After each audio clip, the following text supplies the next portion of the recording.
গোটা সৃষ্টির কথা বলতেন। এবার আসেন এই শেষ ফেরেশতারা সমস্ত মানুষকে দলে দলে দলে দলে গ্রুপ গ্রুপ করে ভাগ করে দিবে।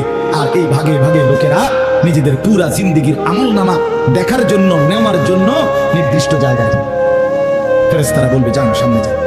সামনে গেলেই আপনার আমলনামা আপনি আপনার হাতে পাবেন, আপনি পড়বেন, আপনি দেখবেন, জানবেন ওইখানে ফাইল দিতেছে, যান সবাই যান। এই দলে দলে মানুষ যাবে। এইবার আমলনামা যখন হাতে দিবে আল্লাহ তাআলা বলেন ফামান ইয়ামাল মিসকালা যাররাতিন খায়রান ইয়ারা, এক বিন্দু ভালো যে করেছে সেটাও দেখতে পাবে। ওমান ইয়ামাল মিসকালা যাররাতিন শাররান ইয়ারা, এক বিন্দু মন্দ যে করেছে সেটাও দেখতে পাবে। প্রতি সেকেন্ড, প্রতি ঘন্টা, প্রতি মিনিট, প্রতি মুহূর্ত, প্রতি লম্হা, প্রতি জাররা সে দেবে। জাররা এই শব্দটা হলো কোরআনের এই শব্দটা একটা এতটুকু পরিমাপ তাফসীরের মধ্যে লিখছে লা জিনাতা লাহা, যেটার কোনো ওজন হয় না, মাপলে কোনো ওজন আসে না, এত সামান্য। মানে এটা 100 গ্রামও না, 1 গ্রামও না, 1 গ্রামও না, 1 গ্রামের অর্ধেকও না, অর্ধেকের অর্ধেকও না। এটা অণুও না, পরমাণুও না, এটা ইলেকট্রনও না, নিউট্রনও না, প্রোটনও না, কিচ্ছু। বিজ্ঞান তো এগুলো ভাগ করছে না, ভাগ করে করে আপনার অণু থেকে পরমাণু, পরমাণু থেকে এখন আরো ভাগ করছে। এই ইলেকট্রন, প্রোটন, নিউট্রন এগুলো ভাগ করতে করতে সূক্ষ্ম থেকে সূক্ষ্ম, সূক্ষ্ম থেকে সূক্ষ্ম বিজ্ঞান বাহির করতেছে। কিন্তু জাররা বলে যেটার কোনো ওজনই নাই, কিচ্ছু নাই, এটা এত সামান্য। মানে তুমি যেটারে কিছু মনে করো নাই, আল্লাহ বলেন ওইটাই তুমি দেখবে, ওইটাই দেখবে। এই জন্য বাপ আমার শেষ রাত গভীরে এই কথা, আমরা আমাদের একাকী কিংবা প্রকাশ্য, আমরা আমাদের রাত কিংবা দিন, ঘর কিংবা বাহির আড়াল করবার সুযোগ নেই। সুযোগ আছে ভাইয়া? ছেলেরা কাজেই রাতের 3টায় দুনিয়া ঘুমায়, আল্লাহ ঘুমায় না। অশ্লীল ছবি দেখো না। রাতের 3টায় মা ঘুমায়, বাবা ঘুমায়, মালিক ঘুমায় না। রাতের 3টায় মহল্লাবাসী ঘুমায়, কিন্তু আল্লাহ ঘুমায় না। আলাম ইয়ালাম বিআন্নাল্লাহা ইয়ারা, আল্লাহ বলে বান্দা তুমি জানো আমি কিন্তু সারাক্ষণ তোমাকে দেখি। কতক্ষণ? কতক্ষণ? আল্লাহ দেখেন কখন? এই জন্য আমরা প্রত্যেকে ইনশাআল্লাহ নিয়ত করি যে আমরা আমাদের আখিরাতকে ভাববো, ফিকির করব। আখিরাতের আশায় গুনাহ ছেড়ে দেন, আল্লাহর নাফরমানি ছেড়ে দেন, হালাল পথে জিন্দেগি চালান। একটু কষ্ট হলেও চলে যান, পার হয়ে যান। ऐसे रहे या वैसे रहे वहां देखना फिर कैसे रहे। বুজুর্গরা বলে এই দুনিয়ায় এমনি থাকো আর এমনি থাকো, এক মাইট হইয়া সিটিয়ে মিটিয়ে চলে যা। আসল দেখার বিষয় হলো ওয়াহা कैसे रहे, সেখানে কেমন থাকবা, এটা হলো এটা শেষ হয়ে যাবে। আজ রাত যার বাসর রাত তারও ভোর হবে, আজকের রাত যার জেলখানায় ফাঁসির রাত তার রাতও কি হয়ে যাবে। অট্টালিকার মানুষটাও মরে যাবে, জীর্ণ কুটিরের মানুষটাও মরে যাবে।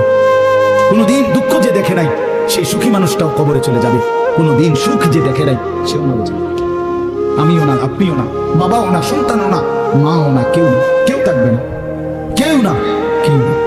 আজকে আমরা কবরবাসীদের স্মরণ করে দোয়া করি, এই আগামী 20 বছর 30 বছরের মাথায় আমাদেরকে স্মরণ করে, আমাদেরকে কবরবাসী মনে করে আমাদের পরবর্তী মনে করে। এই না জিন্দিগি? কথা বলেন না, এই না জিন্দিগি? এই জন্য আমরা ইনশাআল্লাহ সবাই মিলে ফিকির করি নিজের ভালো, নিজের কল্যাণ। এতটুকু যদি কারো বিবেক না থাকে ভাইয়া, তো সে বুঝলো কি? এই জন্য নিজের ভালো দেখেন। ওয়ালা তুলকু বিআইদিকুম ইলা তাহলুকা, আল্লাহ বলছে বান্দা নিজেরে নিজে ধ্বংসের দিকে ঠেলে দিও, নিজের এত বড় ক্ষতি করো না বান্দা। এই পৃথিবী তুমি গেলেও থাকবে।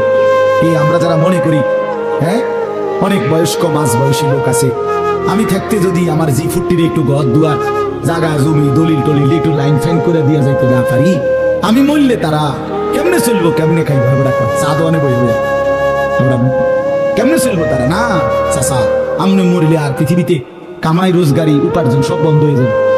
আমনে শেষ কামলা, পৃথিবীর শেষ কামলা আমনে। আমনে মরার পরে মানুষ সব আপনার জি ফুড বন খাইব, চা দিয়ে ভিজে না। ভাত তরকারি তো নাই, আমনে মরলে কে ভাত তরকারি হবে? আমনে মরলে ইট বালু সিমেন্ট ভাত তরকারি চাল ডাল পৃথিবীর থেকে ফেরেশতারা নিব। এটি কথা হইল? কোনো কথা বলেন, এটা কোনো কথা হইল? এই পৃথিবীতে আল্লাহ তাআলা যাকে হায়াত দিয়েছেন তার জন্য রিজিকও রাখছে। অতএব দয়া করে এই ভুল না করুন। কেন সুদের টাকায়, কিস্তির টাকায়, হারামের টাকায় সন্তানকে আপনি উপার্জনের জন্য দুনিয়া দেশে কিংবা বিদেশে কেন পাঠাইতে হবে? কে বলল আপনি? এই দায়িত্ব আপনার দিল কে? যে আমি বেটা জাহান্নামে গিয়া হইল তোরে বিদেশ পাঠান লাগবো সুদে টিয়া লইয়া, কিস্তিতে টাকা লইয়া কেন? বলেন না, এটা কোন ইনসাফের কথা হইল?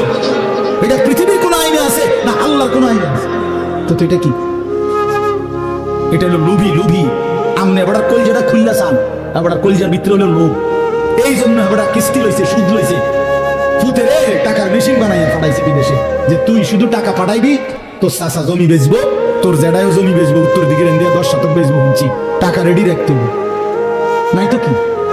নাই তো কে বললো আপনাকে হারামের মাধ্যমে আল্লাহর নাফরমানি করে স্ত্রী সন্তানের সংসার সাজাইতে? এই সংসার সাজে না, এই সংসার বরবাদ হয়। আল্লাহ তাআলা আমাদেরকে বুঝ দান করেন। চলেন হালালের উপরে চলি, আল্লাহকে রাজি খুশি করে চলি, 5 ওয়াক্ত নামাজের মাধ্যমে জিন্দেগি কাটাই। বলেন আলহামদুলিল্লাহ। আজকের মাহফিল আল্লাহ কবুল করেন, মাদ্রাসা আল্লাহ কবুল করেন। এত দিনের প্রাচীন মাদ্রাসা, এই মাদ্রাসার সাথে আমরাও প্রতি বছর সম্পৃক্ত থাকি, আসি, ভালোবাসি, মহব্বত করি। আল্লাহ তাআলা আপনাদের সবার ভালোবাসায় মাদ্রাসাটাকে কিয়ামত পর্যন্তের জন্য কায়েম করে দেন। যেই মেহমানরা এসেছেন আল্লাহ তাআলা আপনাদেরকে আফিয়ত দান করেন, আপনারাও মাদ্রাসাকে ভালোবাসবেন।